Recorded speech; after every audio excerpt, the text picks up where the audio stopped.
reasons why Miami is so excited is because this economy, and this state specifically, desperately needs this boost. And to talk more about that and all the Super Bowl fun, Florida Governor Charlie Crist. Good morning, Governor Crist. Good morning, Maggie. How are you this morning? And welcome back to Florida. Thank you. He's holding the football, right. which is a familiar feeling. Didn't you used to be a quarterback at Wake Forest? I was. Before I transferred to Florida State, I played at Wake Forest, the Demon Deacons. Great school, great academics. We weren't so good at football when I was there. So Peyton Manning, Drew Brees, Charlie Crist, it's definitely one of the other two. No, I would not claim that company. They are far superior than I could ever dream to be. But it's great to have them in Florida, and it's great to have the Super Bowl here. Thank you to CBS for broadcasting. Almost $500 million of economic impact to the Sunshine State. Thousands of jobs will be generated from this, and we're just delighted to have you here. This state, your state, has hosted 3 of the last 4 Super Bowls. I mean, if we look at the weather, the reason is kind of obvious, but why Florida, you think? Well, why not? I mean, it's the prettiest place on the planet, the best people in the world. We are always really ready to help people, to welcome people. We're very hospitable, great restaurants, great weather. It's you couldn't find a better place to do this. I want to hear you be political with this answer. What's your prediction for the game? Well, I wish it were the Buccaneers, the Jaguars, or the Dolphins. Oh, but, there he goes. No, I just hope for a good game, seriously. I know that with Peyton Manning in the game, he's such a great person. The great story about the Saints and what's happened to that city. You know, a lot of sentimentality that way. And I just think it'll be a great game and a great night for America and the world.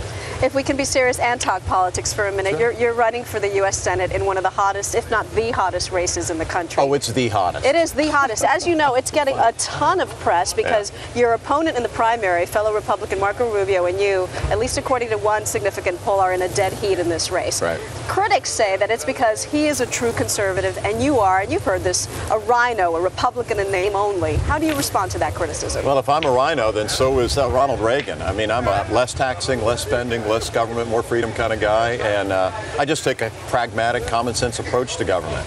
And if that's not what the people want, they'll let me know, but I'm confident that it is. I really am. And, you know, we do things a little differently here in Florida. We actually work together to get things done for the people, and I think that's exactly what the American people want.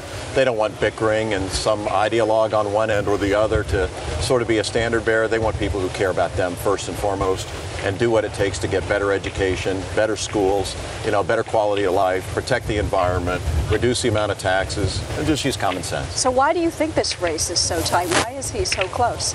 Well, I think that, you know, we're, 200 days from the race? It's in August, yeah. Let's see what it is when we get to game day. All right, lastly, I'd like to ask you about Haiti, because Florida has rallied behind that country in a big way. Right. Absolutely. What have you done? The proximity of Florida obviously makes it incredibly important for us to be ready to receive our neighbors to the east. And Floridians are such a wonderful people, caring people. We have a great emergency management division. As you know, we've had an awful lot of hurricanes in the past 10 years. As a result, we're really geared up and ready to help in any way we can. We've received almost 20,000 people from Haiti in the past 24 days. Anything that Florida can do, we're willing, able, and ready to do, and working with our federal partners to get it done right. Governor Crist, thank you. I love your state. Thank you, Maggie. It's your state. I know. Thank you, Governor.